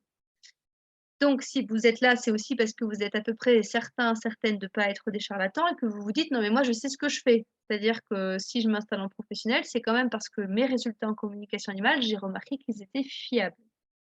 Parce que normalement, quand vous vous lancez en professionnel, soit vous avez fait un parcours autodidacte par lequel vous avez appris pour devenir fiable, soit vous avez suivi une formation pour devenir fiable. Donc la question se pose plus, normalement. Sauf que vous arrivez avec votre parcours, votre fiabilité, sur un marché qui est saturé. Ça, c'est impressionnant, le boom de 2020, parce qu'on est qu'en 2023, il y a seulement 3 ans, mais alors, je pense que tout le monde est devenu communicant animalier en 2020. Vraiment, c'est assez, hallucinant. Par contre, ce que je vois souvent passer sur les groupes qui parlent de la communication, animale, c'est que c'est impossible de vivre de ce métier et ça me fait toujours bien rigoler parce que moi je vis de ce métier depuis 2014. Donc et aujourd'hui, même si on a mauvaise presse, même si on est considéré comme charlatan et cetera, enfin ça fonctionne très bien. J'ai des clients qui sont fidèles à travers les années. J'ai des nouveaux clients tous les jours, en consultation. J'ai un délai d'attente de 1 mois en consultation, c'est un peu trop long, du coup les gens se plaignent, du coup ils vont voir ailleurs parce que c'est trop long puis après ils reviennent. Donc le marché est saturé et en même temps il y a vraiment de la demande. Alors moi je me rends compte qu'il y a de la demande parce que, il y a 1 an j'avais une assistante, on était 2 à faire des consultations, du coup on proposait 3 fois plus de consultations que maintenant, parce que moi je peux pas et enseigner et faire les consultations, du coup j'ai réduit mes consultations. Mon assistante, elle a changé de direction, de vie professionnelle. Enfin voilà, elle est devenue bergère parce que justement, elle aime être avec les animaux et donc bah, voilà, elle s'est rendue compte en pratiquant en pro que voilà. Donc je respecte son choix, sauf que en fait, je me rends vraiment compte que pour mes clients, ça a été une catastrophe, que je réduise, mes propositions de rendez-vous, parce qu'en fait de la demande, il y en a vraiment. Et ce qui se passe, aujourd'hui, c'est que comme le marché est saturé d'offres et qu'en même temps, il y a quand même une vraie demande et ben, les personnes, elles savent plus trop vers qui se tourner en professionnel. Elles sont devenues un peu méfiantes, aussi bien vis-à-vis des communicants que vis-à-vis des formateurs en communication animale et du coup, elles réfléchissent à 2 fois avant d'y aller, quoi. Donc quand on est un nouveau dans ce marché, parce qu'il faut bien que je parle de marché à un moment donné puisqu'on parle d'installation professionnelle. Quand on est nouveau sur ce marché, on a quand même vraiment ce souci de montrer que, bah, non, moi je suis pas un charlatan comme les autres. Je suis même pas un charlatan du tout, je suis un professionnel fiable, hein. Ça, c'est pas évident. Ce que j'écris là, difficile de faire le tri et donc il y a forcément de la méfiance. Alors après, quand on se lance comme professionnel, on peut manquer de compétences parce qu'effectivement, vous avez pas, quand vous débutez, les capacités et les compétences que vous avez après 10 ans, 15 ans, 20 ans d'expérience. Là, on est complètement d'accord. Mais du coup, dans ce contexte actuel, la moindre erreur, elle passe pas. Je veux dire, je m'en suis vraiment rendu compte en 2010, une erreur en com, ça passait.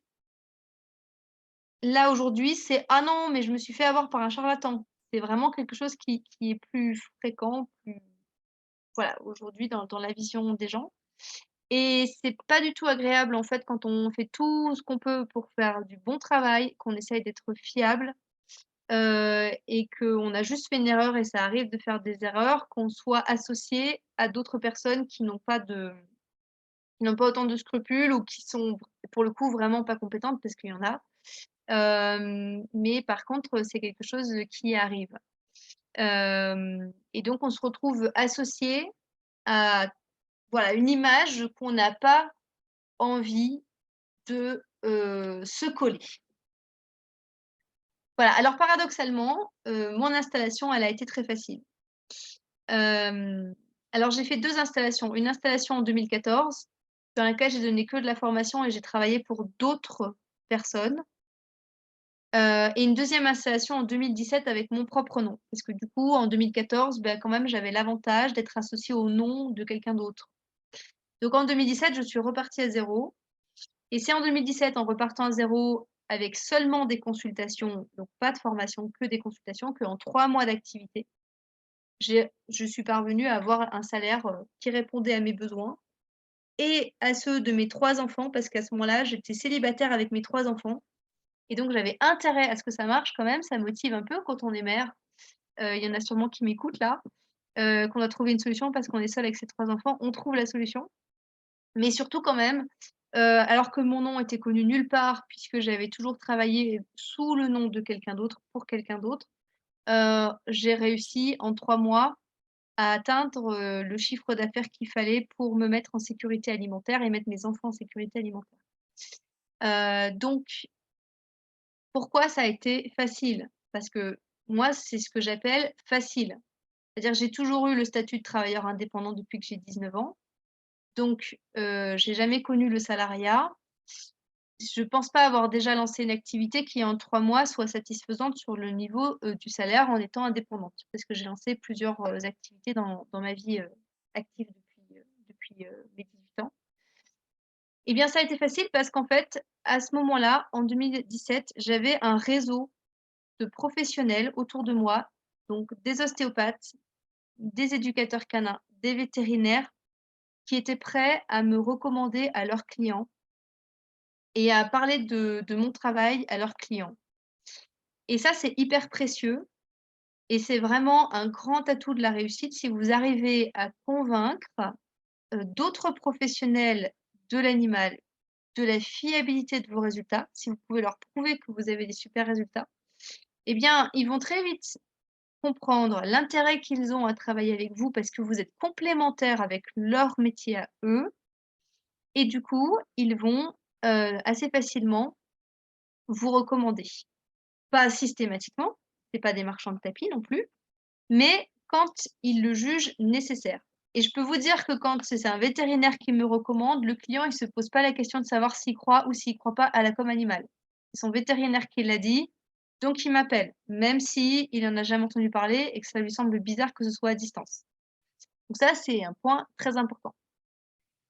Ensuite, c'est vrai que comme j'avais fait du bénévolat pendant, 10-11 ans, avant, eh bien, le fait que je laisse fuiter dans alors j'avais pas de réseaux sociaux, donc j'ai même pas pu mettre sur Facebook, «Attention, je fais des consultations», mais certaines personnes dans mon entourage et puis ça a fait un peu, le bouche à oreille et comme les personnes avaient déjà eu affaire à moi à travers les années de façon bénévole, non rémunérée pour leurs animaux, ben, très vite, hein, ils se sont dit: «Bah, si je dois choisir entre quelqu'un que je connais pas qui est pro depuis longtemps et quelqu'un que je connais qui s'installe tout juste, mais je sais que c'est comme son fiable, beh, je vais chez celui dont je sais qu'il est fiable».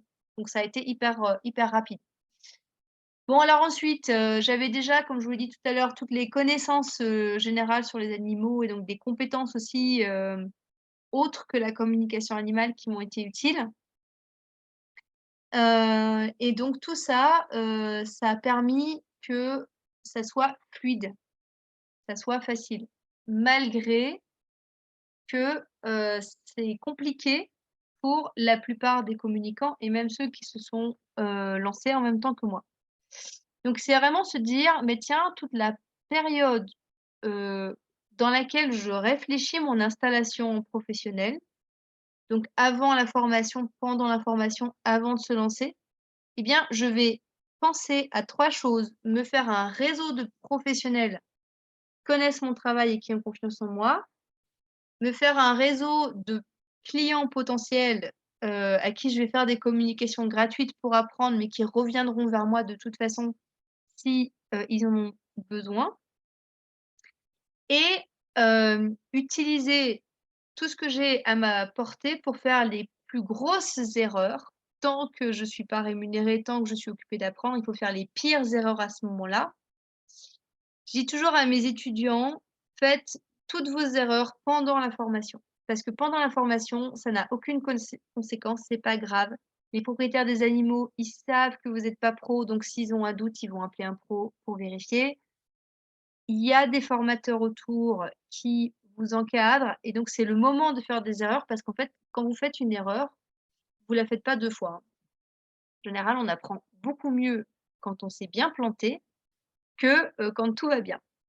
Donc si ça a été facile pour moi, à mon installation, c'est parce que les grosses erreurs, je les ai fait avant, hein et rétrospectivement, quand je regarde certains trucs que j'ai faits, je me dis: «Bah oui, là, j'ai dit une grosse bêtise, une énormité», où je sais qu'il y a des animaux, je suis complètement passée à côté de ce qu'ils essayaient d'exprimer, parce que j'avais pas d'expérience et que j'ai mal interprété, mal compris, mal traduit, voilà, c'est comme ça qu'on apprend. Mais je sais qu'on m'y reprendra pas sur certains trucs, ça m'est arrivé une fois, c'est bon. Alors ce qui est important aussi, c'est, voilà, mais ça c'est plutôt dans le rapport qu'on va avoir avec le client. Les personnes qui font appel à un communicant animalier, elles espèrent un miracle. Elles attendent que ça soit magique, elles espèrent que le communicant a dit au chien: «Arrête de hurler quand je suis pas là» et le chien arrête de hurler. Parfois ça se passe comme ça et quand ça se passe comme ça, ben, oui effectivement ça fait un peu, coup de baguette magique et ça fait un peu miracle. Mais en fait, souvent, c'est pas comme ça que ça se passe parce que c'est pas le but. Le but de la communication animale, c'est de comprendre l'animal pour savoir comment agir, pour faire avancer la situation.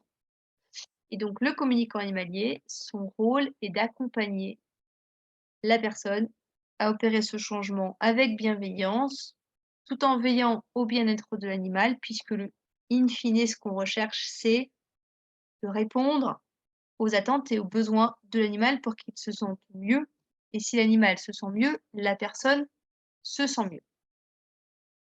Voilà. Alors moi, je propose donc une formation pour devenir professionnel de la communication animale. Donc cette formation, elle rassemble 11 formateurs et formatrices qui sont chacun experts dans leur domaine. Elle dure 1 ou 2 ans au choix. Vous avez 1000 heures de formation avec des travaux pratiques, du théorique en ligne, du présentiel et des stages. Et tout ça, c'est certifié Qualiopi et donc ça vous ouvre la possibilité de financement et de dispositifs, qui permettent, alors soit le financement, soit l'aménagement, de votre vie professionnelle pour une orientation selon l'éligibilité, selon votre contexte. Donc après tout ça, si vous avez envie, heu, d'étudier les possibilités de financement et d'aménagement de votre, carrière poursuivent cette formation, bah, faut qu'on prenne un rendez-vous puis qu'on en parle parce qu'en fait, il y a plein de dispositifs différents qui existent en France. Tout le monde ne connaît pas tous ces dispositifs, et ça se prépare, un dossier de demande de financement, mais c'est tout à fait possible. Donc ce programme de formation, il a été construit sur base de ce qui est nécessaire en termes de compétences à développer pour devenir un professionnel. C'est pas un programme que j'ai construit toute seule dans mon coin. J'ai mis 3 ans à construire le programme parce que je l'ai fait valider par des ostéopathes, des comportementalistes, des éducateurs. On a réfléchi à plusieurs cerveaux sur ce programme et avec l'équipe pédagogique, on a fait des visios, des rencontres pour essayer de coordonner au mieux les différents contenus pour que justement ça soit le plus performant possible pour conduire les étudiants de je fais des coms, mais je maîtrise pas tout à fait ce qui se passe, à je suis prêt à me lancer en pro. Et donc cette formation, elle est construite autour de 3 axes. Donc d'abord effectivement, l'acquisition de compétences, savoir-faire, savoir-être, savoir, connaissance. La construction d'un réseau de, clients potentiels, de prospects. Donc toute la pratique est organisée de façon à ce que vous puissiez vous faire une potentielle clientèle et un réseau de professionnels. Donc toute la partie stage est constituée de façon à ce que vous vous créez un réseau de professionnels avec qui travailler ensuite. Puisque en fait, c'est effectivement ça qui m'a permis à moi, quand je me suis lancée en pro, que le démarrage se fasse, bien. Parce que si on part en étant connu de personne, c'est beaucoup plus compliqué et comme je disais tout à l'heure, les professionnels quand ils vous recommandent pas à une personne. C'est à chaque fois qu'ils ont un client qui passe la porte de leur cabinet, qui se disent: «Ah bah là, ça serait quand même vachement bien qu'il y ait une com», ils vous l'envoient. Donc c'est pas juste une personne et c'est dans le temps aussi. Moi, j'ai même des vétérinaires qui m'envoient des clients alors que je connais même pas les vétérinaires en question. Les clients, ils m'appellent tout contents en ayant l'impression que le véto me connaît super bien. Moi, j'ai jamais vu le véto de près. Mais c'est un spécialiste lapin en Belgique et du coup, la plupart de mes clients lapins, ils viennent de ce cabinet vétérinaire-là, j'en ai régulièrement. Et comme à chaque fois que je fais le retour, les clients refont le retour au vétérinaire, ils sont super contents, bah, du coup, lui, ça le motive à me renvoyer des gens. Du coup, ça tourne comme ça. Mais on s'est jamais rencontrés, c'est quelqu'un que je connais pas forcément. Mais par contre, c'est quelqu'un qui m'a envoyé là, une quinzaine de personnes, sur, l'année dernière quoi. Vous voyez, ça fonctionne. Voilà et le troisième axe du coup de la formation professionnelle, il est étudié de façon à ce que vous puissiez formaliser un projet professionnel. En fait, dans la communication animale, on imagine toujours que, ah bah, un communicant animalier, travaille à distance, sur la base de photos, qu'il fait son retour, soit par écrit, soit par téléphone et puis voilà, avec toute espèce confondue. Mais en fait, on peut faire preuve d'un peu de créativité, d'un peu d'imagination et se dire qu'en fait, un communicant animalier, il peut être spécialiste du chien, spécialiste du cheval. Un communicant animalier peut choisir de se déplacer. Là, j'ai une étudiante, elle est en cours de cursus et dans la réalisation de son projet professionnel, elle se rend compte qu'elle, elle a besoin, d'un contact avec l'animal, d'être proche de lui, mais elle a plus facile et elle a de meilleurs résultats quand elle travaille à distance. Donc elle a décidé qu'elle allait, faire sa communication à distance et se déplacer pour faire le compte rendu. Parce que comme ça, pendant le compte rendu à l'humain, elle est sur place avec l'animal et elle peut, dans l'interaction avec l'humain, montrer aussi, certaines choses avec l'animal en présentiel. Comme ça, elle a un moment en fait, où ils sont en trio, et où elle peut, rencontrer elle, vraiment l'animal. C'est une manière de pratiquer. Vous pouvez vous dire: «Moi, je suis communicant animalier spécialiste des chevaux ou de la relation cavalier-monture». Pourquoi pas? On peut, vraiment, en fait, ce qui est intéressant quand même, c'est de penser un projet professionnel qui nous ressemble, dans lequel on se sente à l'aise avec nos forces, nos faiblesses, les situations dans lesquelles on a facile, les situations dans lesquelles on a difficile. Vous pouvez choisir de faire de la recherche d'animaux perdus. Moi, j'en connais une qui fait que ça. Enfin, elle a arrêté maintenant, parce qu'elle s'est pas lancée en pro finalement, mais il y a une époque où elle avait envisagé de se professionnaliser et elle faisait que ça, alors que la plupart des communicants aiment pas la recherche d'animaux perdus. pouvez décider de refuser les communications avec les animaux en fin de vie si vous gérez pas bien cette étape de la vie de l'animal. Tout ça est, possible et en fait, plus vous allez, définir précisément votre projet professionnel, c'est-à-dire à qui vous avez envie de vous adresser, quels animaux et qu'est-ce que vous avez comme, grandes qualités que vous pouvez mettre en avant dans des domaines, plus spécialisés et plus ça va être facile aussi de se faire sa clientèle. On a tendance à penser que, il faut ratisser très large, mais en fait, plus vous êtes précis et plus, vous allez, facilement aussi, vous installer dans la vie professionnelle. Donc c'est pour ça que dans cette formation, il y a aussi un axe, créer son projet professionnel. Voilà, donc c'est un peu ça, l'idée de cette formation. Après, il faut quand même encore un petit peu qu'on parle des débouchés, parce que de toute façon, c'est une question, si vous avez envie de faire financer votre formation, que ce soit avec moi ou avec quelqu'un d'autre, qui va vous être, posée. Donc a priori, quand on est, communicant animalier professionnel, on est travailleur indépendant, en auto-entreprise ou avec un autre statut, parce qu'il y a encore, très peu de débouchés salarial. Si vous voulez envisager le salariat, vous devez associer la communication animale avec d'autres compétences, en essayant que dans le poste que vous trouvez, la communication animale puisse être suffisamment représentée. Par exemple, si vous êtes assistant soins vétérinaires, vous pouvez amener aussi la communication animale et essayer de motiver le cabinet où vous travaillez à laisser du temps pour la com animale. Moi, ça m'est arrivé de former des assistants soins vétérinaires, pour des cabinets vétérinaires à la demande du vétérinaire parce qu'il voulait intégrer la communication animale dans sa clinique. Ça commence un petit peu à voir le jour, mais on ne peut pas dire que c'est un métier qui va vous amener spontanément sur du salariat. Il faut quand même savoir que vous allez vous projeter plutôt vers, un travail, d'indépendant, travailleur indépendant. Travailleur bénévole, bon, le souci, c'est que ça rémunère pas, mais ça peut, être aussi une perspective de retraite. Voilà, j'ai eu déjà en formation des personnes qui, se disaient: «Moi, je vais faire une vraie formation complète, longue, profonde et tout, pour préparer ma retraite, mais en le faisant, comme si c'était un travail, un métier». Voilà, avec vraiment tout le côté, compétences, fiabilité, exigence et cetera qu'on peut avoir d'un professionnel.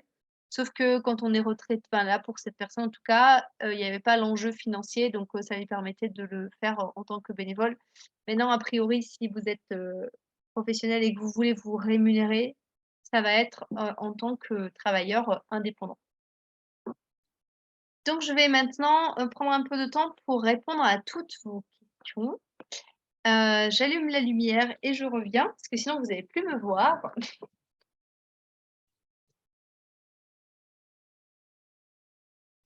Voilà, c'est plus sympa comme ça. Alors du coup, y a-t-il des questions écrites déjà? J'ai l'impression pas tellement. Alors existe-t-il un site, un organisme officiel reprenant toutes les personnes ayant suivi une formation comme la tienne? Eh bien, non. Il n'existe pas de fédération française des communicants animaliers, par exemple, ou de regroupement officiel qui pourrait donner, une forme de crédit à, un ou l'autre communicant. Et par contre, moi, ce que j'envisage, c'est, alors je vais pas créer, cette association pour plusieurs raisons. D'abord parce qu'il y a conflit d'intérêts vu que je gère un centre de formation. Donc, ce genre d'association ne peut être créé que par des communicants animaliers professionnels qui ne sont pas.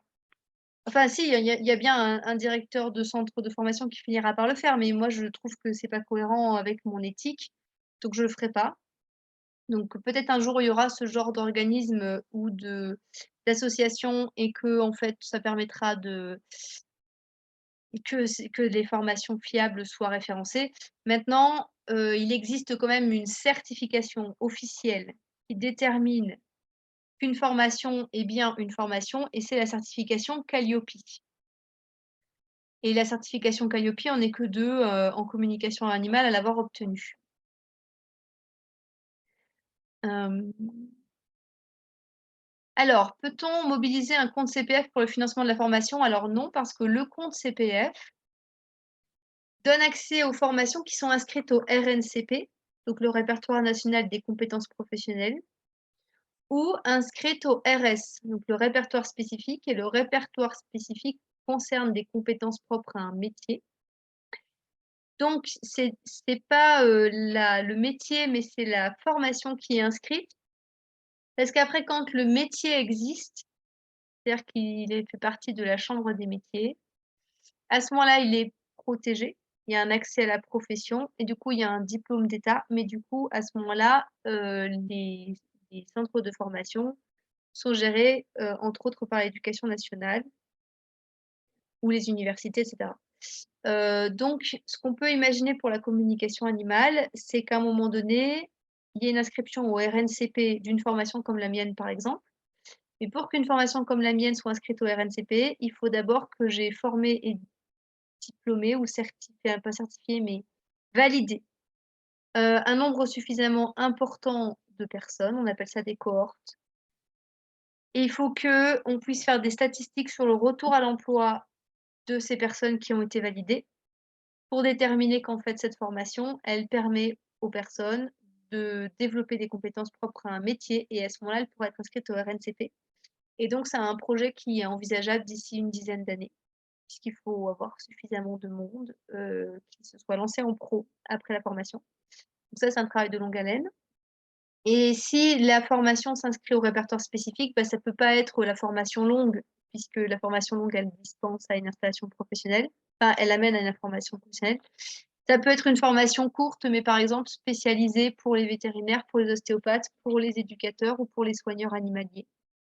Mais à ce moment-là, qui donne à ces métiers des compétences propres à ce métier, enfin, pour devenir plus performant dans son travail. Et à ce moment-là, ben, du coup, au répertoire spécifique, il faut pouvoir prouver que les métiers visés, qu'il y a une demande, quoi. Donc faire des études de marché et mettre en évidence qu'il y a une demande. Alors actuellement, bah, si on fait une étude de marché pour savoir ce que les vétérinaires pensent de la communication animale, on n'a pas une demande de la part des vétos pour que la communication animale s'installe. On a plutôt une demande des vétos pour qu'elle s'arrête. Donc, donc ça va pas être fait tout de suite non plus. Voilà.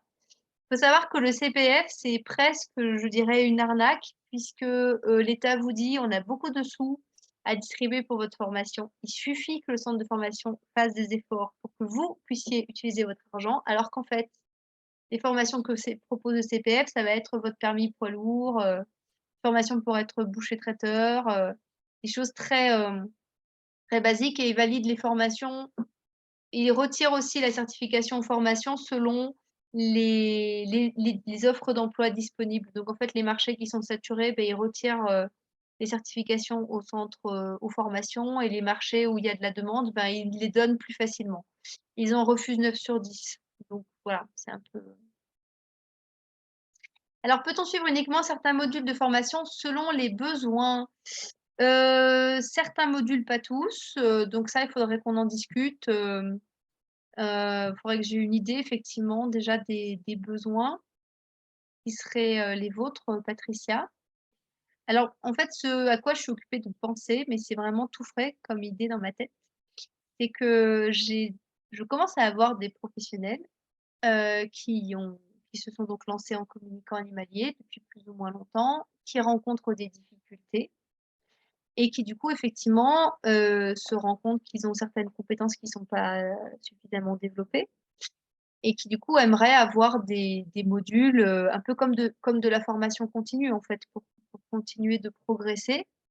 Ça, c'est une demande qui m'a été faite. Et une autre demande, qui m'est faite de temps en temps, c'est, un coaching ou une supervision, en tant que pro pour être, enfin voilà, pour avoir un retour sur ce qu'on fait et puis pour progresser. Donc c'est pas quelque chose que je propose pour le moment, mais comme c'est une demande qui m'est faite, peut-être que j'adapterai, à l'avenir des modules de formation qui répondraient particulièrement aux besoins des communicants animaliers professionnels déjà installés, mais à qui il manque, certaines connaissances ou qui ont envie de continuer de progresser tout simplement. Donc ça, c'est tout à fait possible. Il faudrait qu'on en parle toutes les 2, que je comprenne bien l'attente et la demande, Patricia. Du coup, en fait, soit tu m'envoies un petit message via mon site internet, on se cale un rendez-vous, téléphone ou en visio, enfin voilà. Ça peut être fait comme ça. Si vous avez envie de poser vos questions directement, n'hésitez pas, à allumer votre micro et à parler directement avec moi. Ça peut être moins fastidieux que d'écrire, en fait, puisque là, maintenant, c'est vraiment le temps des questions, donc n'hésitez pas, à me les poser si vous en avez. Si ça fonctionne, est-ce que tu entends? Oui, ça fonctionne, je t'entends, oui. Parfait. Bonsoir et merci pour toutes les explications. En tout cas, moi, je te rejoins sur quasi tout ce que tu as dit. Donc, j'ai pas beaucoup de questions à poser ou alors c'est des petites questions plus techniques, mais voilà. Mais vas-y, les questions techniques, ça me dérange pas. Ah, mais c'était surtout par rapport à la formation parce que moi, je suis toujours sûr à 99,9% que je vais la faire. D'accord? C'était juste, bah, tu te souviens par rapport déjà au déplacement, ça c'est quelque chose que je dois organiser. Et donc, où je me demandais si toi, tu as déjà déterminé toutes les dates en présentiel ou si tu le fais au compte-gouttes. Les dates en présentiel sont déjà, déterminées, elles sont disponibles sur le site internet. Ok. Hem, mais il me semble que tu es préinscrit, donc là, tu vas recevoir dans Ouais. la foulée de cette, conférence, justement tous les documents, Mhm. avec la présentation de l'équipe pédagogique, les dates, de formation présentielle en distanciel qui sont déjà calées pour l'année de formation qui débute en septembre. Les tarifs, enfin tous les détails, voilà, tous ceux qui nous écoutent ici et qui sont inscrits à la formation pro, vous allez recevoir tous les documents par email et du coup avec la possibilité d'envoyer vos dossiers d'inscription. Ok. Ça Voilà, faisait pour, partie des... intégrer la session qui débute en septembre. Après pour la question des transports, c'est vrai que du coup le présentiel, ça implique de se déplacer jusque dans le Lot. Alors là, donc, il y en a qui ont commencé en janvier, j'en ai qui viennent de Suisse, de Bretagne, de Montpellier, de Savoie, de Belgique, voilà, c'est d'un peu partout.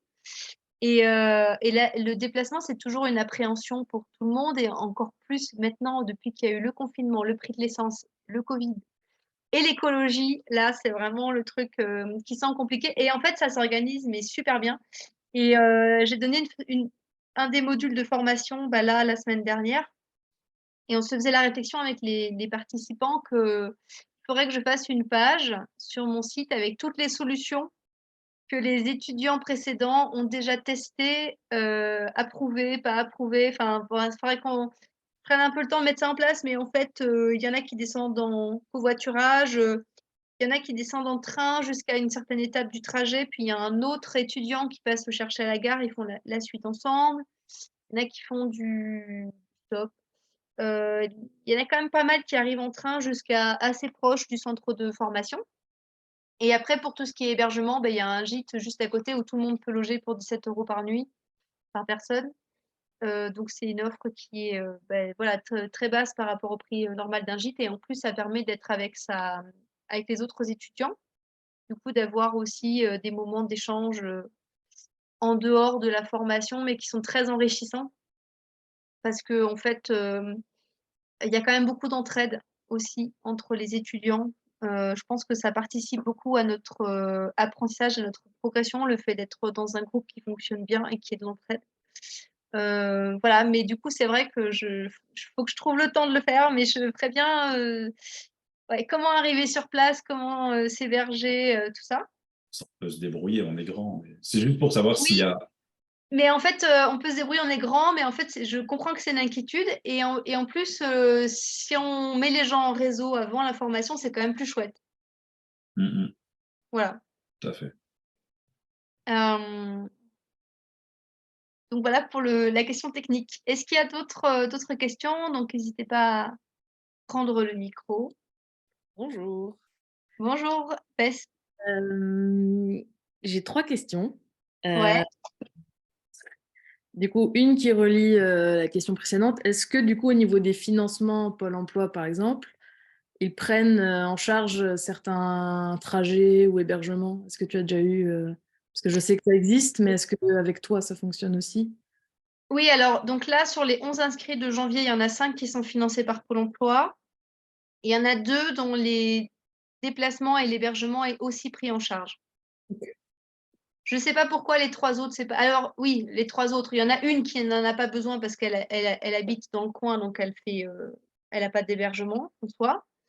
Et les 2 autres, je sais pas, ils ont pas demandé je sais pas si c'est qu'ils ont pas fait la demande ou si c'est qu'ils étaient arrivés à la limite, du budget que Pôle emploi pouvait leur allouer, mais bon, en tout cas, ça peut fonctionner. Après, quand ça fonctionne dans une formation, tu peux le demander au cours de la formation. Ça, je sais pas. Je sais pas si ça a été demandé avant. Ah, c'est toi qui le dis? Oui, moi j'ai travaillé chez Pôle emploi. Ah oui, d'accord. Mais du coup, tu peux faire les demandes ensuite. Après. Ouais. OK. La deuxième chose, c'est que tu parlais d'avoir sa spécificité professionnelle. On le trouve en cours de formation. Oui. Ouais, ok. Et En la fait, troisième. dans la formation, il y a, certains modules en présentiel qui servent à ça, Ok. mais où c'est l'animal qui vous guide. Donc notamment avec, les chevaux et la médiation animale, tout ça. Ok. Et la troisième chose, c'est que on avait parlé rapidement en formation. Moi, je suis dyslexique en fait, donc tout ce qui est écrit, c'est hyper compliqué pour moi. Est-ce D'accord. qu'il y aurait moyen d'adapter les choses à avoir des supports différents peut-être Alors, donc même les cours théoriques sont quand même, très dynamiques. Je veux dire, on n'est pas dans quelque chose où on lit son cours. Mmh. Donc les écrits qui sont distribués servent de support, pour faciliter la prise de notes. Maintenant, là, j'ai une étudiante, alors elle m'a pas dit si c'était dyslexique ou pas, qui me fait une prise de notes en dessin. OK. C'est-à-dire elle écrit pas, elle dessine. Voilà, c'est sa manière à elle d'apprendre. Je vis avec une dyslexique. Donc pédagogiquement parlant, je suis tout à fait en mesure d'enseigner à des dyslexiques de façon efficace. Pas du tout un souci. Après, si tu as besoin d'une adaptation vraiment particulière, parce que si c'est une dyslexie très invalidante, on peut aussi faire la demande auprès de la GFIF OK. d'avoir un soutien, pour la prise de notes en formation. Ouais, c'est surtout, c'est pas en formation, la prise de notes, pour moi, c'est pas possible, mais j'ai une mémoire qui, du coup, s'est adaptée. C'est surtout sur ce qui est, devoir à rendre, dossier à rendre, tu vois? Sur tout ce qui est écrit, j'ai, le fait Ah d'être oui, anglaise et le fait d'être dyslexique, j'ai des complications, à ah rendre. oui, donc ça va être pour rendre des rapports de stage et cetera? Ouais. Voilà, alors là, toi, tu as une aide de logiciel auquel tu dictes, Mmh. qui écrit. Ça, c'est une chose qui peut se faire. Soit, on sollicite vraiment la GFIF, hein, enfin, tu vois, ils sont là pour ça aussi, OK. en fait. Justement, c'est l'avantage d'avoir une certification Qualiopi, c'est que ça me met en réseau avec, des dispositifs, d'aide à la formation pour les personnes, porteuses de handicap Mmh mh. et dans certains cas, la dyslexie, c'en est un et donc on peut aussi se tourner vers eux pour voir, qu'est-ce qu'ils ont comme outil à disposition pour te faciliter le travail et peut-être que ce sera sous la forme d'une ressource humaine, peut-être que ce sera sous la forme d'une ressource, informatique, logicielle qu'on ne connaît pas. Ouais. Et ça peut être envisagé avant, si tu veux suivre la formation et que tu as de l'appréhension par rapport à ça, cette question, elle va être posée avant ton inscription. Il Ouais. faut l'envisager, avant et effectivement évaluer la possibilité. Cool. Merci.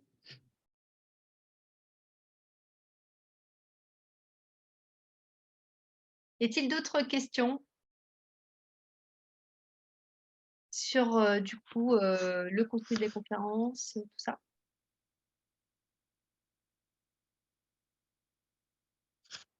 Non, j'avais des questions au fur et à mesure, mais tu y répondais au fur et à mesure, donc